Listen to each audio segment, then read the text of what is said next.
বন্ধুরা, শুভ বিকাল সবাইকে। আজকে দেখো কোথায় চলে এসেছি। আজকে জায়গাটা দেখেছো কত সুন্দর, পুরো নীল আকাশ, কত সুন্দর লাগছে।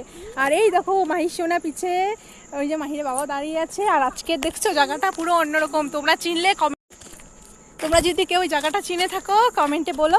আজকে মানে গেছিলাম ওই রাস্তাটাতে, কিন্তু ওখানে আজকে প্রচুর গাড়ি আর হচ্ছে পুরো মানে রোদ্রু ছিল, সেজন্য ওইখানে যাইনি। এই জন্য এখানে চলে এসেছি। এই জায়গাটা কেমন কমেন্টে বলো। দেখেছো এখানেও পুরো রাস্তায় গাড়ি টাড়ি যায়। তো তোমরা সবাই কী করছো? আমি তো চলে এসেছি ভিডিও করতে। কালকে আসিনি ভিডিও করতে, আজকে চলে আসলাম। এদিকে আবার মাহিরের বাবা বলছে ওই সাইডটা কালো হয়ে যাচ্ছে, মানে বৃষ্টি আসবে, বুঝলে, বলছে তাড়াতাড়ি করার জন্য।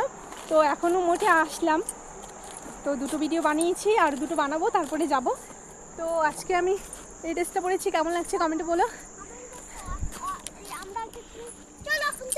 দাঁড়া। তো আজকের এই যে জায়গাটা দেখো, আজকের জায়গাটা কেউ চিনলে কমেন্টে বলো। এই পাশটা পুরো অন্ধকার লাগছে। মাহিরা আর ওর বাবা দাঁড়িয়ে আছে। রোজ দিনই আমি ভিডিও করি, ওরা একটু দাঁড়িয়ে থাকে। ওর বাবাই ধরে দেয় আমাকে ভিডিও। আর মাহির এই দেখো, বাবা হাই বলে দাও। তো বন্ধুরা দেখতে থাকো, দেখা হচ্ছে নেক্সট ভিডিওতে। আজকে দেখো কত গাড়ি আসতেছে, দেখেছো?